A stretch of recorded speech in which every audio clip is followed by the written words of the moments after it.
Hey, good afternoon, everyone. We can go ahead and get started. We might have a few more people come in here in a little bit. My name is Callum. I'm the Programs and Community Outreach Intern for the Epilepsy Foundation, and thank you all for being here and coming to this talk this afternoon. So before I introduce our speaker, real quickly, I just want to thank our sponsors. So Charlotte's Web, Jazz Pharmaceuticals, Pharma, SK Life Science, for providing our gold level sponsorships for this event. And then to introduce our speaker, we have Dr. Jared Woodward. He's an assistant professor of neurology in the epilepsy division at UC Health Anschutz Medical Campus. He completed a dual residency in neurology and psychiatry at the Medical University of South Carolina and went on to complete his fellowship in epilepsy and neurophysiology at Yale University.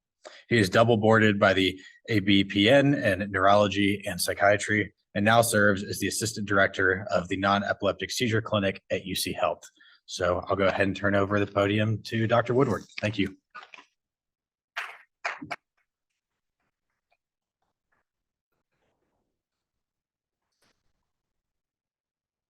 Okay, thank you for that introduction, and thank you for having me today. I'm excited to speak to you today about non-epileptic seizures, which at an epilepsy convention seems maybe counterintuitive as to why I'd be speaking about this, but I hope I can convince you that this is a very important topic within the epilepsy space, something that's very commonly encountered with diagnosis, treatment, and management that's very unique to what we might encounter in epilepsy. So our objectives for this talk today is number one, to just define what non-epileptic seizures are and the evolving terminology that's occurred throughout history. Seems like every other year we have a new name for this condition. We'll review NES epidemiology, talk about how patients typically present, what the diagnostic workup would look like, review some of the International League Against Epilepsy's diagnostic criteria for making clinical diagnoses versus EEG, and review treatment options, and then finally discuss availability of resources that currently exist and argue for maybe other ones that could potentially come alight. Okay, so first, to look for the definition of non-epileptic seizures, or also what are called functional seizures, we have to turn to the DSM-5, which is the Diagnostic and Statistics Manual for psychiatric disorders, where they define functional neurological disorders as a more broad concept as one or more symptoms that affect body movement or your senses. This could be a variety of different things, including seizures. Symptoms cannot be explained by another neurological condition, another medical condition, or another mental health disorder. And finally, symptoms cause significant psychosocial impairment, which is a tenet of any disorder. Of note, non-epileptic seizures, also called functional seizures, are a subtype of functional neurological disorder. And it used to be required that there was a relevant psychosocial stressor that could be pinpointed prior to the development of symptoms. That's no longer the case. And functional neurological disorder is recognized as its own condition. Finally, it's a non-volitional condition, meaning the patients are not simulating symptoms, which distinguishes it from malingering or factitious disorder, where the patients have some sort of secondary gain, either psychological or material. When you look for the term of what to call these things over history, the term was probably first introduced in the late 1800s as hysteroepilepsy, coined by Jean-Martin Charcot from France, where his student, Sigmund Freud, later discussed the term hysteria as being used for psychological influences that create physical problems. Throughout history, we see this also called conversion disorder or conversion reaction in the 20th century. Also pseudo-seizures was in favor for quite some time. But more recently in the 21st century, you'll see kind of, as it exists now, these terms most commonly used. So psychogenic non-epileptic seizures was proposed as more of a descriptive term to distinguish it from epilepsy. In the UK, they refer to them as dissociative seizures, as there is often a dissociation that occurs as part of the symptomatology. And then functional seizures has been used more recently And I tend to like the term functional seizures for a few reasons. Number one, it's a unifying term that sort of connects it with other forms of functional neurological disorder. It's a bit less stigmatizing in that it does not involve the term psychogenic, which some patients feel averse to. And based on some informal surveys at conferences like AES, it's potentially preferred by some patients who suffer from the disorder. So I kind of use the terms non-epileptic seizure and functional seizure interchangeably in this talk. The reason I do that is because the clinic we have here at the university is called the NES clinic, or non-epileptic seizure clinic, but I tend to also gravitate towards the term functional seizure. So you'll see those used interchangeably. When we try to look at the scope of the problem, we see that the incidence of functional seizures is about 1.5 to 4.9 per 100,000 of the population per year, and a prevalence which is probably wildly underestimated of somewhere between 2 to 55 per 100,000 of the population in the US. However, this is a worldwide phenomenon. The people who suffer from functional seizures tend to be female, about a 70-30 split when looking at female to male ratios, and ages are typically on the younger side between 25 to 45 years old. However, when we look at the male demographics, it tends to be older males and then younger females that suffer from the condition. Functional seizures account for about 25 to 30% of new patient referrals to tertiary care epilepsy centers. So this is a big factor to talk about in terms of why this is important in the epilepsy space. You know, at centers like the University of Colorado, we get patients referred all the time for difficult to control seizures, where they could be referring them because they're not responding to medications for consideration of surgical approaches. Lo and behold, we bring them into an epilepsy monitoring unit, and about 1 in 3 will be diagnosed with non-epileptic seizures. So this is a large percentage of our patients that we need to be perceptive. And it is a co-occurring condition with epilepsy as well. About 10 to 15% of patients with epilepsy also have functional seizures.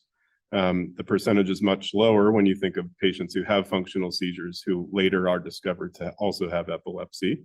But in patients who have chronic medical illnesses such as epilepsy, that can be a risk factor for developing functional seizures. This is an important slide talking about diagnostic delay and financial burden of this disorder. Because this is a disorder that sort of falls between the cracks of neurology and psychiatry, patients are often misdiagnosed, or they receive a diagnosis and nothing is done about it. We commonly see that neurologists feel like this is a psychiatric issue and it's not their space, and psychiatrists feel uncomfortable with patients having seizures of any kind in their office.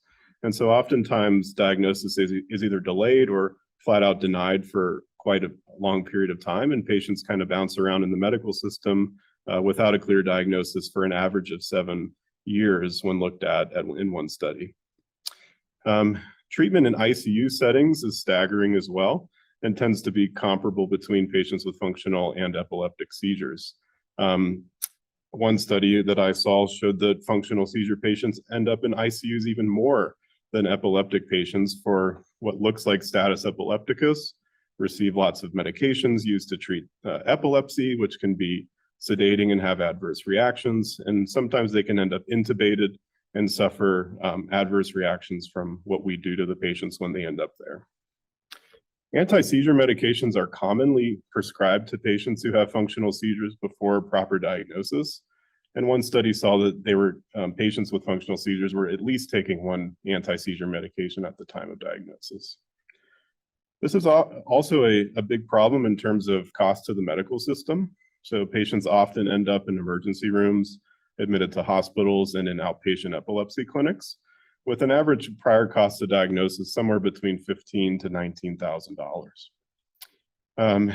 75% of patients with functional seizures visit the emergency department at least once prior to receiving the proper diagnosis, but average 6 ED visits before they actually receive the proper diagnosis. So all that is to say, this is a big problem both financially and in terms of suffering for the patients, in terms of how long it takes to receive the right diagnosis, and some of the adverse events that can happen along the way. So I'll review now kind of a typical patient presentation of how clinicians might encounter a patient in the clinical setting. So I'll present a case. I made this up, but this is very common in terms of what we would see in our clinic. So a 35-year-old female with a history of migraine, anxiety, and also PTSD is referred to your epilepsy clinic for a 2-year history of what are called blackouts by the patient. When you ask the patient to clarify, they say, well, I feel hot and jittery. This sort of seems to come out of nowhere. My vision might get blurred for several seconds. And then witnesses describe the patient sort of crumpling to the ground. After that, witnesses will also describe full body shaking, side-to-side head movements. Their eyes typically remain closed, and the convulsion can last anywhere between 5 and 15 minutes, and sometimes cluster back to back. The patient reports that she can often hear other people trying to call her, get her attention, bring her back to, but she's unable to move or respond. So if a patient presents this way, you'd probably think of several different disorders that could present in a similar fashion. Of course, epilepsy comes to mind when anybody reports somebody having convulsive activity that's non-volitional. Syncope, specifically convulsive syncope of varying causes such as vasovagal or cardiogenic, could be thought of as well when anybody reports blackouts or loss of consciousness. Hopefully you'll also think of functional etiology due to some of the inconsistencies in the patient's story, which we'll get into. And then also a movement disorder. Could this be just involuntary movements that the patient's not able to control with or without loss of consciousness? So in terms of making the diagnosis, the typical workup will probably look something like this, or should look something like this. Hopefully the provider will do a good physical exam, neurological exam, to look for any discrepancies that could prompt other types of diagnoses. Oftentimes, patients will have a full cardiac evaluation to evaluate for things like syncope. That might include something like a prolonged cardiac monitor, such as the Holter monitor. Of course, an EKG, sometimes a tilt table test to evaluate for other forms of syncope. And neuroimaging as well. Oftentimes, patients will report other coexisting conditions like migraine, which require neuroimaging to make sure that you're ruling out any structural lesions. MRIs are typically preferred when you're trying to make a diagnosis of epilepsy, so we'll often see patients who obtain CAT scans acutely and MRIs scans as an outpatient. EEG or electroencephalography is also typically done. It can be done for varying lengths depending on level of suspicion, anywhere from a routine EEG in the clinic that lasts 20 or 30 minutes to a full inpatient evaluation in an epilepsy monitoring unit. When it comes to actually making the diagnosis of non-epileptic seizures, the gold standard is using continuous video EEG. This way is typically done in an inpatient setting, such as an epilepsy monitoring unit. The patients will come in. Oftentimes, if they're on medications, the medications will be held. The patient will be on EEG continuously and on video camera continuously to look at what the body does during the event and what the brain waves do at the time of the event. Provocative maneuvers such as hyperventilation or photic stimulation with flashing lights can be used, as that can also be a provocating maneuver for epilepsy. And the goal is to capture one of the habitual events that the patient is having at home while on continuous video EEG monitoring. The diagnosis is then confirmed of the highest degree of diagnostic certainty if captured on video EEG. And the event should be the habitual event the patient's having at home, not just something that we caused by our monitoring. And the EEG shows no correlate in terms of no electrographic signature that would be consistent with an epileptic seizure. The event should have the physical characteristics that a trained clinician would consider to be possible seizure activity, and one in which they would expect to see electrographic changes.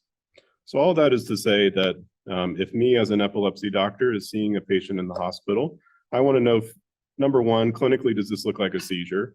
Would I expect to see EEG changes? And if I don't, that confirms the diagnosis of non-epileptic seizures.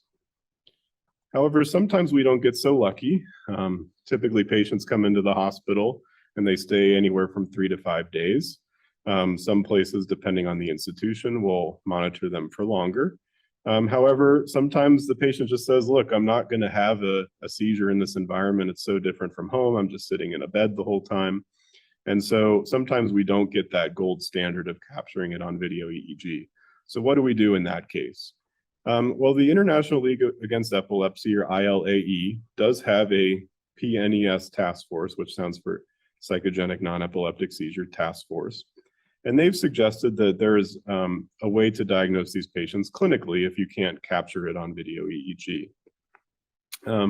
This is where cell phone videos come in handy, because if the patient is able to capture the event at home and show it to you as the diagnosing clinician, you can raise your level of diagnostic certainty. So I'll run through on the right here. This is from their publication in 2013, suggesting the minimum diagnostic criteria for making the diagnosis. Starting from possible is the lowest diagnostic level to documented, which would be capture on video EEG. In an easy way to say it, if me as a clinician hears a story from a patient that does not sound like an epileptic seizure, my suspicion is elevated. And if that person has had a normal interictal EEG, meaning between events, the EEG looks okay, you can say, okay, that sounds like a possible non-epileptic seizure based on their description. However, if a clinician can actually witness, either via video or in person, the patient having an event, and that clinician does not think that it looks consistent with an epileptic seizure, plus a normal EEG between events, they could say that's a probable diagnosis. The clinically established diagnosis essentially means that it was captured on EEG, but there was no corresponding video, and the event did not show any sort of electrographic signature. And then finally, the highest degree of diagnostic certainty, which I already explained, is a capture on video EEG.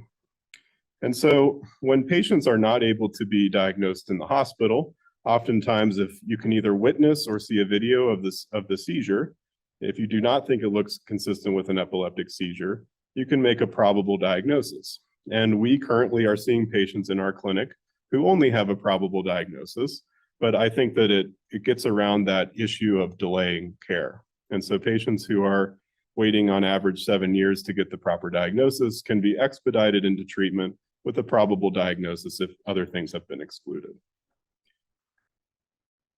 If we're going to make a clinical diagnosis, it's worthwhile to spend some time looking at what functional seizures look like compared to epileptic seizures. Clinically, based on many years of observing these types of events worldwide, the International League Against Epilepsy and also some independent publications have come up with some charts to help us distinguish between the two disorders. So I've highlighted a few. The ones in pink are to highlight functional seizures. The ones in blue are more common in epileptic seizures. But I'll just kind of run through the most common features here on the right. So in functional seizures, they tend to be a bit more prolonged than epileptic seizures, especially convulsive activity. So if someone who's having a prolonged convulsive seizure is actually quite rare in epilepsy. So usually convulsions usually last about 2 minutes in epilepsy.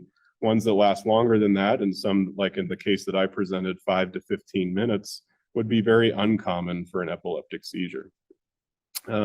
Asynchronous limb movements, meaning the left hand is not doing what the right hand is doing, or it tends to be more sort of thrashing in nature, is more common for functional seizures. Side-to-side head shaking rather than rhythmic jerking in one direction, more common in functional. Eyes remaining closed, especially at the onset of the event and throughout, especially a convulsion. Eyes remaining closed is more typical of functional. Ictal crying, meaning crying during the event, is more common in functional. Rapid recovery and memory recall, also more suggestive of functional seizures. There's less features of epileptic seizures, but some that are very, very strongly suggestive of an epileptic seizure, especially an epileptic convulsion. So if someone's having a prolonged convulsion, oftentimes there will be a dip in oxygen because the patient is not breathing properly. So you will see color change in the skin, which is called cyanosis. Another typical feature of an epileptic convulsion is what happens to their breathing just after the seizure ends, which is called stertorous breathing or stertorous respirations, which are these very loud snoring respirations that happen due to the body relaxing after an epileptic convulsion.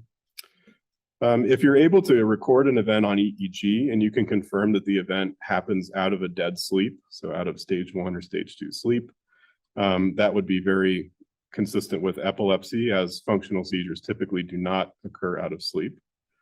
And then post-ictal confusion. I would sort of argue that I've seen confusional states after functional or epileptic seizures, but frank confusion after an epileptic convulsion is more common in epilepsy. There's some other ones on here which I think are worth noting, but not all of them are sensitive or specific for either condition. So the purpose of this table really is to go back to what do we do to expedite patients' diagnosis, to give them the accurate diagnosis, point them in the direction of treatment. And if we're more versed in what these things look like clinically, we can make a clinical diagnosis and shunt them towards the proper care. So regarding treatment, I kind of put it into a three-step measure here. The step 1 of treatment is just delivering the diagnosis. So oftentimes I hear patients come into clinic and say, well, I went into the epilepsy unit and they said my EEG looked fine. They said they didn't find anything. And however, I go back and read the EEG report and turns out the patient had a non-epileptic convulsion there. However, the clinician did not take the time to explain to them exactly what condition they have, only that they didn't have epilepsy. So delivering the diagnosis and providing some education is the first step in treatment. Step 2 would be to minimize harm.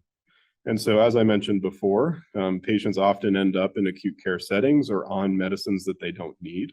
So providing education as to what to do during a seizure, instead of calling 911 or ending up in an ICU, not giving rescue medication, and stopping prophylactic medication that the patient might be taking for epilepsy is a means of harm reduction.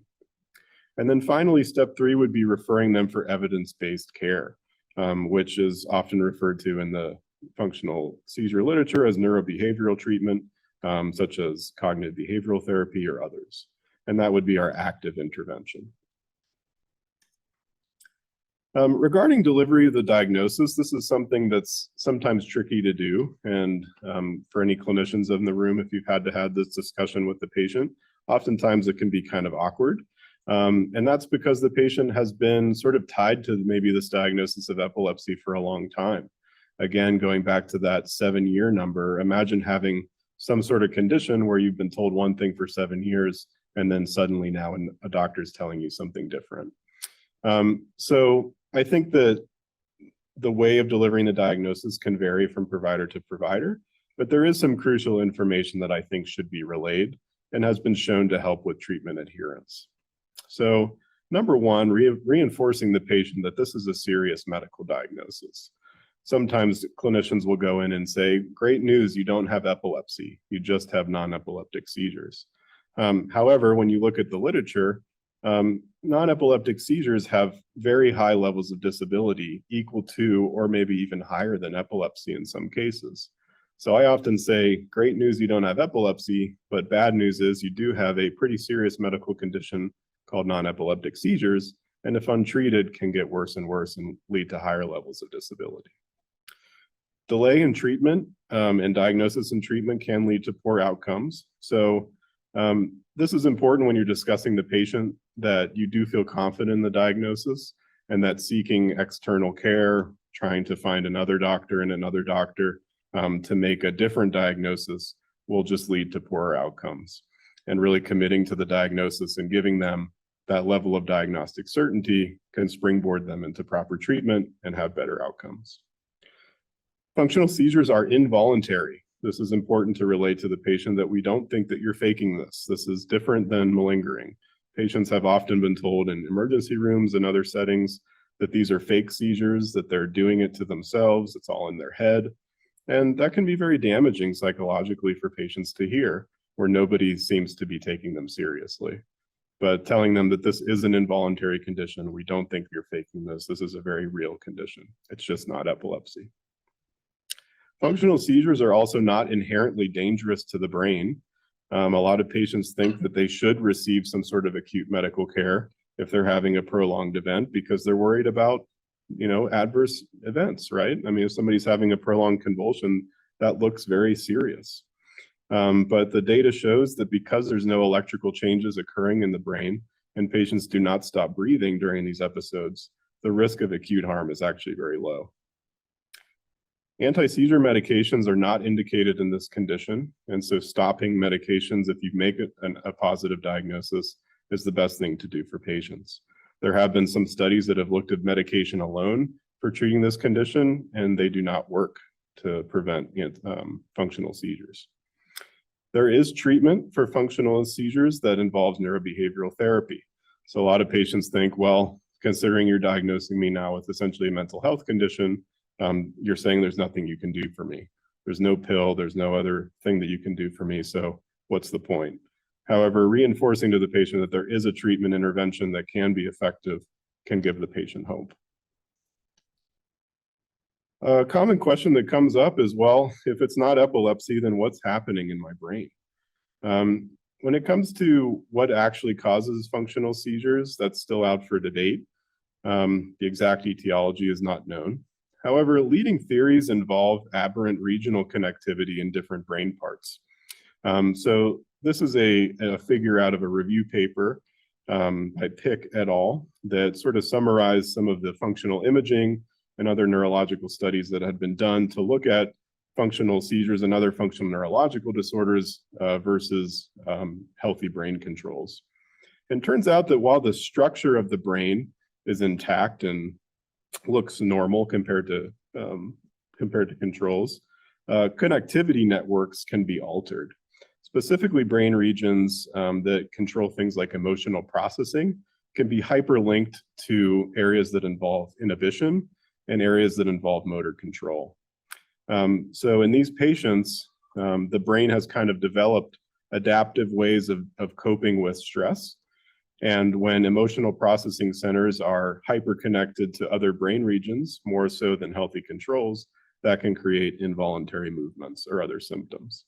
So this is one of the many models that's proposed for this disorder and definitely needs to be replicated before we make any large assumptions. But it is very interesting that functional connectivity has been found to be different in this population.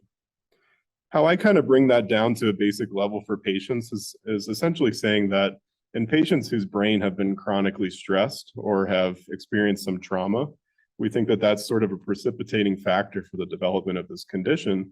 And the brain kind of rewires itself in certain ways that helps us avoid that uncomfortable sensation in the future. I say that essentially, if you're experiencing some sort of discomfort, the brain says, I don't want you to feel that way. And it's better for us to follow this conditioned network that causes a temporary disconnect between brain and body rather than confronting that discomfort head on. When I mentioned trauma, trauma does tend to be a tipping point for some patients and is seen in quite a large population within our own treatment group. So in our clinic here, we see upwards of 90–95% of patients reporting a history of trauma. I'm not saying it's the only factor that leads to the development of disorder, but it definitely tends to be comorbid. Regarding the standards of treatment, this is a workbook that exists out of Brown University, developed by a neuropsychiatrist called Kurt LaFrance. It was a workbook that initially was meant to help patients adapt to a diagnosis of epilepsy, but modified with cognitive behavioral therapy techniques to help with the treatment of this condition. So this is CBT, or cognitive behavioral therapy, is probably the most explored intervention for this condition, but it's certainly not the only one. Cognitive behavioral therapy, for people who are not aware, explores the interplay between emotions and thoughts and how those influence behaviors. And behaviors in this condition can mean the seizures. So it's really about understanding patterns, understanding triggers, understanding internal states that lead to physical symptoms, and trying to teach different, more healthy adaptive coping strategies to manage the symptoms before they get full blown. Other therapy interventions have been explored as well, things like DBT, with or without group therapy, mindfulness-based approaches, body-centric psychotherapy, prolonged exposure therapy, trauma therapy. The list kind of goes on and on. Nothing has really been found to be superior to another intervention. And I think that it's kind of an individualized approach when we think about what types of interventions work best for patients. In terms of what we do here at the university, we utilize kind of a combined multimodal approach. Without having to read all of the text here, basically the patients receive the diagnosis, are referred to our clinic. They see a neurologist first, myself or Dr. Strom, and we go through their information, make sure the diagnosis is accurate and that something hasn't been missed or that maybe they have dual pathology. And if we agree with the diagnosis, we send them for a behavioral health intake. That's twofold, to make sure that we understand the patient's psychiatric backdrop, and also to make sure that they're appropriate to participate in group therapy. So we are doing treatment in group form. We operate under a state grant through the Affordable Health Care Act.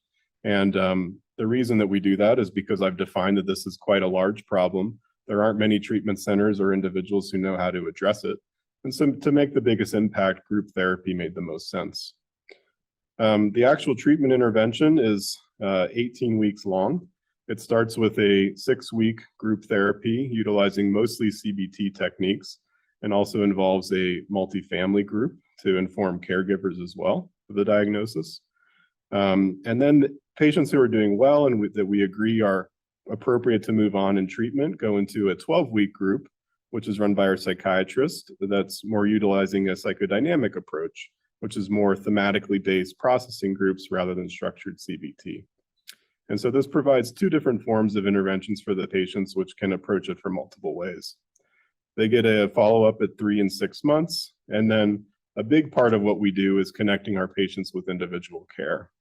So we know that treatment is not going to start and end with our clinic, and these patients have a number of comorbid conditions. And so to make sure that those are being addressed, it's not always appropriate to delve into somebody's deepest, darkest secrets and history of trauma in group, but it may be very crucial to do so on an individual basis. And so we try to make sure that all of our clients are properly paired with individual therapists in the community so that we have proper follow-up for them once they leave our group. In terms of treatment expectations, it's sometimes nice to prompt patients on what to expect if they do decide to engage in treatment. Formal studies looking at long-term outcomes are sort of lacking. However, the biggest one that was very well done and published in Lancet Psychiatry was called the CODES trial, which was done out of England by Goldstein and her group. It's the largest randomized controlled trial that was comparing cognitive behavioral therapy versus standard of care. And standard of care was defined essentially as intermittent check-ins with the patients, tracking their seizures, but not providing an active intervention like CBT. And their primary outcome was seizure frequency at 12 months. The therapy lasted a couple of months. They did a booster session at about, I think, between 3 and 6 months. And then they looked at seizure frequency as the primary outcome at 12 months. The sort of surprising outcome was that comparing CBT versus standard of care alone, both groups did show a reduction in seizures. However, there was no statistical difference between groups. So saying that CBT was not superior to standard of care in terms of a lasting benefit for these patients when looking at seizure frequency. However, secondary outcomes, which were a number of quality of life domains, were significantly improved in patients who went through the CBT arm rather than standard of care. Particularly interesting was that they came up with a scale as to how bothered patients were by their events if they were still having them at 12 months. And turns out patients who did CBT were much better adapted to the disorder and could go on living meaningful lives even if they had seizures from time to time. So this has prompted a lot of people in our world looking at this disorder to think, is seizure outcome actually, or seizure frequency actually the best outcome to be measuring? And if patients are having quality and meaningful lives and still have this disorder, is that a better outcome to be studying? I don't know. I tend to think that if someone understands their disorder, has seizures from time to time, but can still do things like work and raise their children or whatever they find meaning in, that's definitely a win. In our group, looking at seizure frequency, this is preliminary unpublished data. We're seeing on average about a 40 to 60% reduction in seizure frequency for patients who go through the full course of treatment. Especially in our 6-week cohort where we do a lot of the education, healthcare utilization, meaning showing up in emergency rooms, was decreased by close to 40% as well. And so I think keeping people out of acute care settings where they can experience harm and improving quality of life is probably more important than seizure frequency, in my opinion. However, of course, the patients would prefer to not be having the seizures. So that's not to be minimized. And this 40 to 60% number means that some patients do very well and experience complete remission, but others not so much. And we see varying levels of rates of adherence to treatment as well, which probably influences outcomes. And people drop out or continue therapy for a number of reasons. So we're working on ways to keep people engaged in treatment as well. The take-home message for treatment expectations is that some patients experience complete remission and seizure frequency, but that's probably the minority when you look at long-term outcomes, and relapses are common. Life is life, and these patients are particularly sensitive to stressors. And so even if you are able to acutely help them manage what's happening to them while they're in treatment with you, 2 years, 3 years down the line, something new pops up and seizures come back. But at least having a solid foundation on understanding what the disorder is and some coping skills that they can use might help improve quality of life measures further on down the road, even if they go on to have more seizures. So I do believe that the goals of therapy should extend beyond seizure freedom, and we should be more focused on quality of life. When looking at support, support I think comes in many forms, but I think that support for this patient population really starts in the home. For patients, educating families, educating friends, educating coworkers on the diagnosis can be very important to quality of life measures. And if the family members know what to do or what the patient prefers for them to do in an acute setting when they're having a seizure, that's different from calling 911 or utilizing medications that they don't need, that can be a very powerful intervention. Patients are often invited or often told to try to invite a trusted person to be involved with their treatment. So in the workbook that I referenced before from Dr. LaFrance, I think chapter 3 is getting support, and it involves identifying someone in your life who you can go on this journey with together, inviting them in to learn more about the diagnosis, what their preferences are for how to be treated, and also so that they can understand and be an advocate for their needs.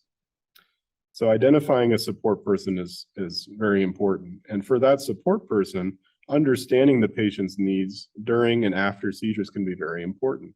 I've heard patients say, I don't want anyone to touch me or even talk to me when I'm having an event. It just triggers me more.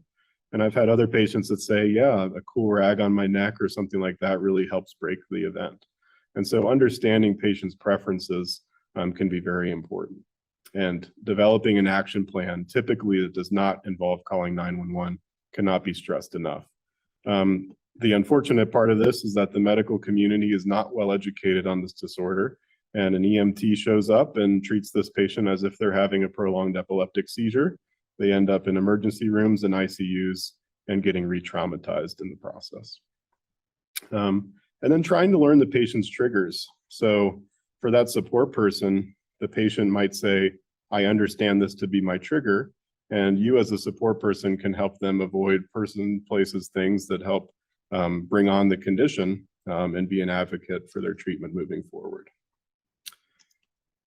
And finally, looking at support in the community, there's a number of online resources that we direct patients to learn more about the condition.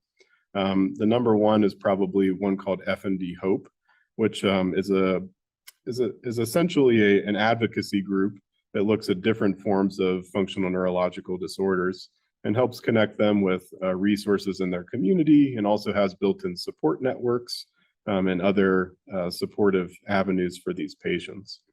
I would be remiss if I didn't mention the Epilepsy Foundation. They have a great website, mostly when looking at patients with epileptic disorders, of course. However, I think that some of the programs and services that can be found within the Epilepsy Network, there's a PACES program that helps patient sort of like cope with a new diagnosis of epilepsy, but I think that can be extended to non-epileptic seizures. There's peer support programs, and then there's also preferred provider networks. So for patients who are looking to find physicians who are more versed in this disorder or where to go for epilepsy or non-epileptic care, this can be a very valuable resource. There's other resources online in terms of educational videos from multiple different countries. And so these are things that I often include in patient instructions when they come to see me in a visit to help them learn more about the condition. So with that, I'll conclude, and I'd like to thank our non-epileptic seizure clinic team run by Dr. Laura Strom. I'm lucky enough to be the assistant director at this point. Dr. Libin, our staff psychiatrist, has been instrumental in designing our treatment protocols. Our lead therapist, Abby Panetti, and our program manager, Megan Watson. We have a number of other advanced practice practitioners like PAs and NPs who help run our groups. And if you guys would like to learn more about our clinic or have a patient in mind that you'd like to refer, I'd direct you to our website to learn more. And with that, I will conclude and take any questions.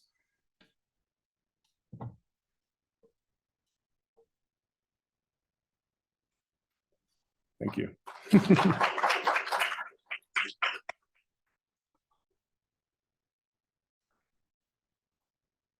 Anybody have questions? So the program's on Phoenix. Excellent. How long you guys have this program? Dr. Libin might be able to answer that better than me. I understand that it got off the ground in 2015, 2016. Yeah, we had our first pilot group in 2015. Started up and running in 17, and then it's now about.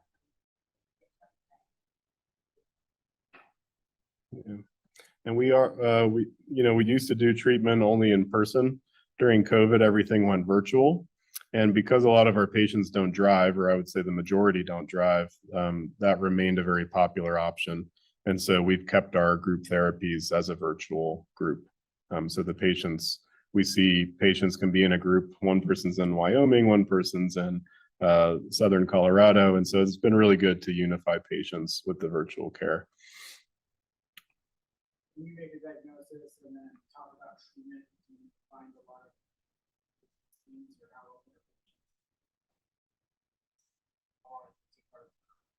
I think it all comes from your delivery.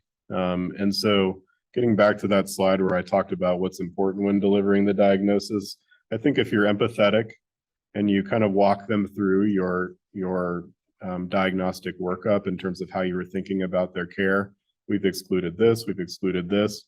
And by this definition, we've made a positive diagnosis. We are sure that this is what you have. Really helps the patients for buy-in, helping them understand that this is not something that they're making up. This is a real disorder. Disability levels are high. All of those things I think are important to reinforce the diagnosis and help with patient adherence. There was one study that looked at what were some of the factors that influence patients dropping out of therapy. And it was patients who had received the diagnosis from multiple different providers, meaning that maybe it wasn't done effectively. And also patients who didn't understand their condition to be serious disorder influenced them dropping out of therapy quicker. So if there's anything to reinforce, it's diagnosing them positively and early, referring them from treatment, and explaining that this is a serious medical condition. So that it tends to help with the buy-in. Yeah. Okay. Well, I appreciate everybody's attention. If you have any other questions, feel free to come up to me after the talk, and hope you guys have a great weekend.